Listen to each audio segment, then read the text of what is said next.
And here on the At 10 Gallons Concrete Podcast, we've got one of our favorites back again, 2 trade shows back to back. We got to bring him in, Lee Thrasher from CTS, specifically with the component division. Lee, how are you, man? Doing well, gentlemen. Doing well. Always good to speak with you. Yeah, it's always good. We did in our intro segment to this, we're talking about how much walking we do at the show. How many miles did you cover yesterday? Did you take a look on your phone? I did not look. I refuse because I've been on a big weight loss kick and exercising, and I'll track it that way if it's purposeful. Otherwise, I don't want to think of myself as an overachiever, so I don't even look. I'll feel way too good about it, despite the pain, because I was a little sore yesterday. Yeah, we were too. We spent like 3 minutes in our intro segment talking about footwear, and you have to be strategic with it when you come here. Mm-hmm. Exactly. Lead into my orange shoes, or well, I noticed them. I assumed that was going to be because you are. You might not want to acknowledge those, but I will for you, much to Joey's pleasure over there. Hey, I remember you were talking about checking your steps and everything else, and how much you've walked. You remember when those like Fitbit things like first came out several years ago? It was almost like a goal. Like I know my wife was like this when she got her first little Fitbit or whatever. If she didn't have her allotted steps by the end of the day, like she would do laps around the house. Okay. She had to get that. And I remember it was just like an addiction, a good addiction, I guess, for a while, but she had to get her steps in. Yeah. I don't know if you saw it fairly recently, right? It's the first of the year. Marty Ozinga had a post about the thing they're doing company-wide for wellness. I do the walk for wellness every year at Concrete Works, so kind of pay attention when stuff like that comes out. It just gets my attention. But they've set the goal of 10,000 steps. A lot of people are saying, you can do that. That's not the bit.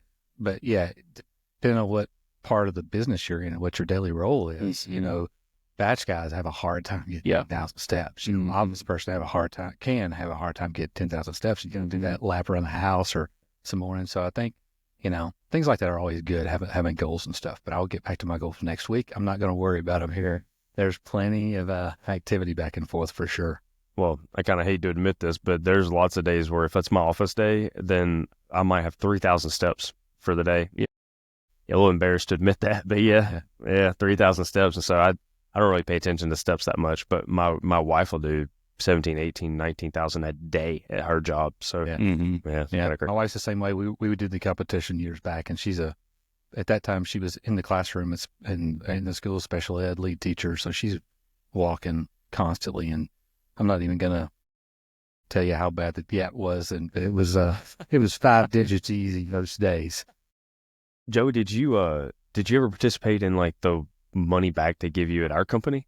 Did you ever? Oh no, you don't use our insurance. No, sorry, Joe. Oh, sorry, I got telling everybody's business. Joey's wife's in the government. I got that Fed insurance. I did the same thing, brother.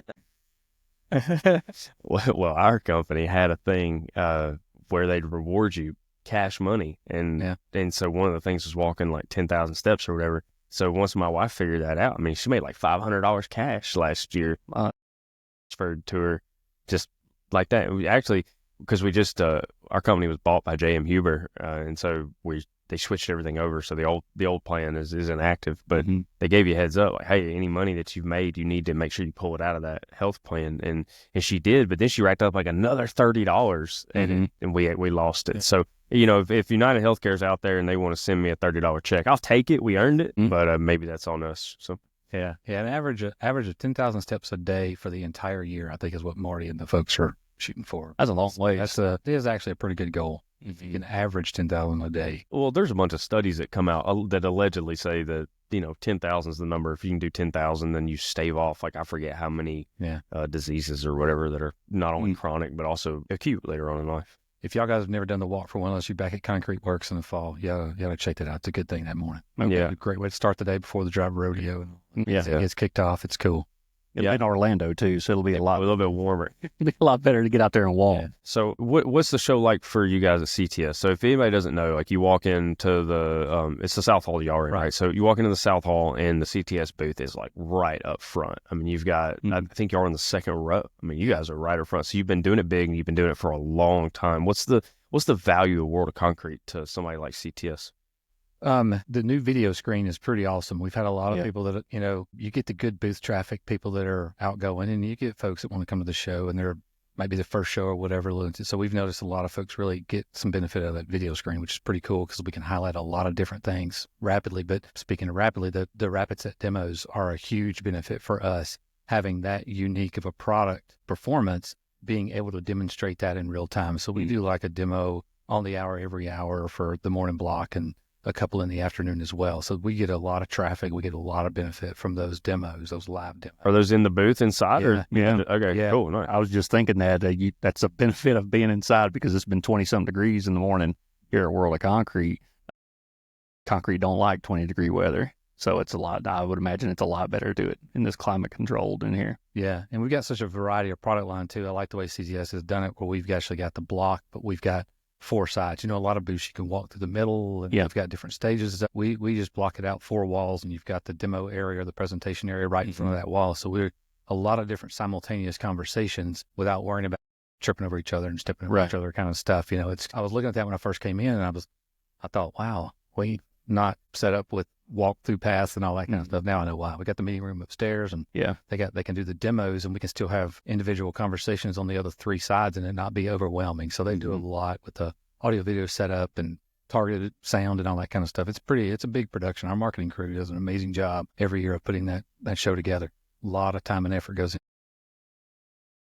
When we used to exhibit here, we'd have 20, 30 people show up, and we're a small time company. We had at least 20 people here. Somebody like CTS, like how many people y'all bring into a show like this? And I ask you that because when we walked around your booth yesterday looking for you, you deserted us unknowingly deserted us. We were looking for you. And, man, I couldn't believe how many people were CTS folks that were walking around there, and every one of them was having a conversation with somebody.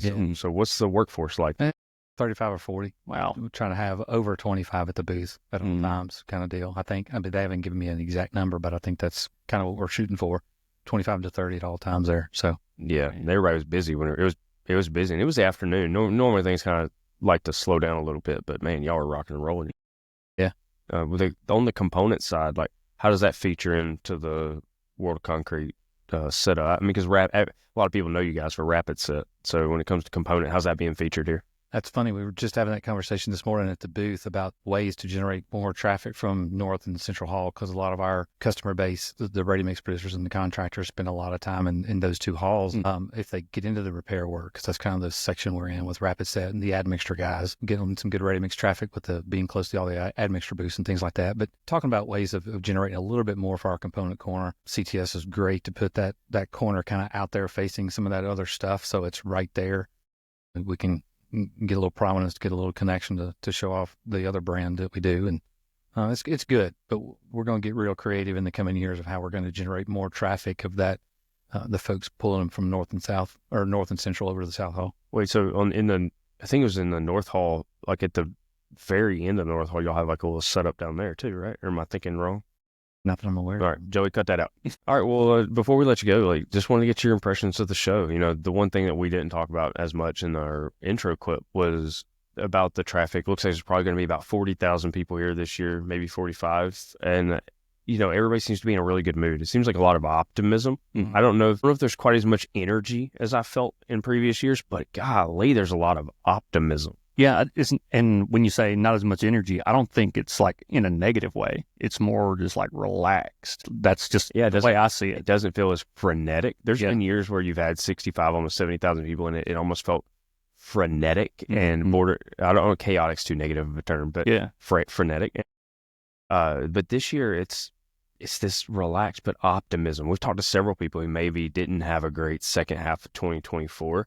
But they are not discouraged at all. They're like, their forecast for 2025 and beyond are looking really good. So with that being said, what's your of the show and what are you thinking? What are the vibes you're feeling? Well, I hope you're right about that, and that it does translate into the auction this afternoon, for the CIM program. So that would be fantastic to get another record year out of that one. I think there's enough vibe and enough energy and optimism that could happen. I think because of the way a lot of our customers talked about that, kind of sort of the dip, and it was an election year and up and down kind of thing, but it's not translating into 2025, 2026, 2027. It's really looking like it's going to be an upswing. So I think part of that may be there's a lot of optimism and things, but the energy might not be here because people aren't really ready to make the bigger purchasing decisions while here. Maybe not, but by next year, maybe that type of frenetic or whatever that fancy master degree term you just used there. This old hillbilly can't speak. That term might come on back in and be present next year more so. But I do agree. There's an energy and an optimism that's great. I certainly got it. I think it's going to be a nice turn of events for this year, and the weather's going to be good and everything. That's right. Roses all around, and we did okay in this. I'm not going to delve into college football. Y'all handled that. I share a lot of the same sentiments y'all opened your last episode up with, so I'll leave it at that. Well, you keep repping with those bright orange shoes, and thank you again for coming on here, World of Concrete. Really appreciate having you. Yeah, man. Good seeing y'all. Hope y'all can talk to some other folks and make the auction. I'm going to have to miss it this year. I've got other obligations scheduled and booth work and all. I'll give you a hint from way back in the early days, which Jim Speakman had us all, the students and everybody that was here, patrons, alumni, grab a register to be it, so there would be more placards in the audience. It was when they were still trying. Might have been the second or third auction. I almost bought a load of Lafarge cement because it was hot, and I was fanning myself, and I see a guy, and I hadn't been to that many auctions at that point in life. I've been to a lot more now, but I saw a guy give me that, that look they give, and I didn't saying hi to people, and didn't think about it that was one of the Ritchie brother guys, that they had guys deep in the field, because I was sitting kind of toward the back. I always expected those guys to be up front, so I just kind of gave a little nod. And Chris hit me, and he's like, "Dude, what are you doing?" And I went, "What are you talking about? I'm hot." He goes, "No, you just bid on that load of cement." I said, "What?" And the guy did it again. I looked at him, and I did that with my placard, motioned with my hand a little bit, and I bid right back at him. So the running joke was, how am I going to explain that to my general manager when I go back and say, "Hey, that terminal that's right down from our plant, we got to go pick up a load over there," because of this, it wasn't long when the Cemex merger had gone through, and it was not Cemex cement I was bidding on. You're going to have to soil cement your front yard if that thing was to roll up at your house. Yeah, buddy, I was going to be in a world of hurt.